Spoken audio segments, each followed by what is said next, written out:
climates of opinion in the 1870s, 1880s, and early 1890s.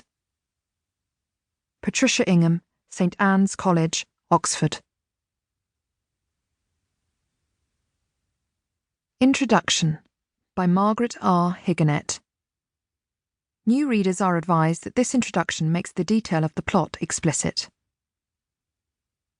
When Tess of the Durbeyfields appeared in early December 1891, its scandalous notoriety among some readers and impassioned popularity among others made Hardy financially secure and confirmed his stature as one of the major writers of the 19th century. The passage of the United States Copyright Bill had guaranteed an income from the American serialization in Harper's Bazaar, and from the subsequent book publication without risk of piracy, and Hardy's publishers scrambled to reprint the novel. Readers, reviewers, and the author himself responded to the heroine as if she were a real person capable of change through time. To one correspondent who wrote in her praise, he answered, "I am so truly glad that Tess the woman has won your affections. I, too, lost my heart to her as I went on with her history." The sharply divided reactions to the book focused on the heroine and on the claim made by Hardy's exasperating and exasperated subtitle, A Pure Woman, which he had added at the last minute to proofs of the 3-volume first edition.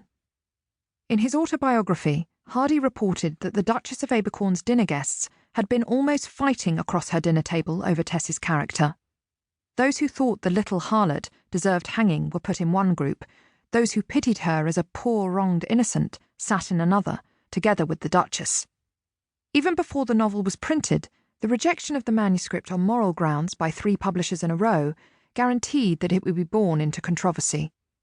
Accepted in censored form by The Graphic, a family magazine, Tess was dismembered, with 3 key episodes removed and published separately in 2 sketches. These changes necessitated further bowdlerization, and in one scene the heroine's modesty was rescued at the last minute by the graphic editor, who insisted that she be transported in a wheelbarrow along a flooded lane rather than carried in Angel's arms. Having been forced earlier by publishers to adapt The Woodlanders and A Group of Noble Dames, and frustrated by this piecemeal mode of parturition, Hardy reacted by turning Tess into a vehicle for attack on the censorship of prudery.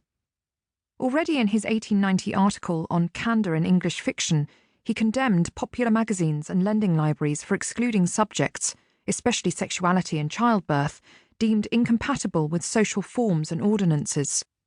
In the serial version of Tess, which ran from July to December 1891, and yet more so in the subtly revised volume editions, Hardy deliberately and combatively obscured the question of Tess's purity. As can be seen in Tim Dolan's history of the text, through successive revisions, Hardy complicated motives and compounded contradictions in Tess's relation to her cousin Alec d'Urberville. He complained repeatedly about the mangling of the plot to satisfy the young girl reader of The Graphic, which obliged him to substitute a mock marriage for the seduction pure and simple of the original manuscript. The serial version, nonetheless, described Tess not as a simple victim, but as a girl made pliable by her economic dependence on Alec. The textual evidence indicates that throughout his revisions, Hardy intended the tension between Alec's violation of Tess and her physical compliance to remain unresolved. Hardy inserted many traces pointing to Tess's involvement. She confesses she ought to have seen sooner the import of Alec's attentions. She has stayed on at his estate perhaps a month before deciding she would not become his creature any longer. In letters, Hardy named her mistake a fool, yet he maintained the paradoxical morality that Tess was essentially pure, purer than many a so-called unsullied virgin. Conservative readers were not convinced by his claim. Mowbray Morris, who had already rejected the manuscript for serial publication by Macmillan's magazine as having rather too much succulence, returned to the attack in the Quarterly Review.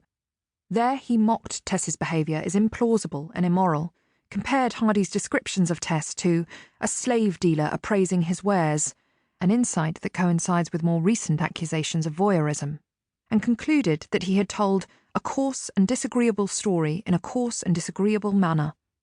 Similarly, R.H. Hutton in The Spectator, although he declared Tess to be perhaps the most powerful of Hardy's novels, found the heroine's case weak in those moments of her life when she might be supposed to have had control. Her failure to tell Angel of her past,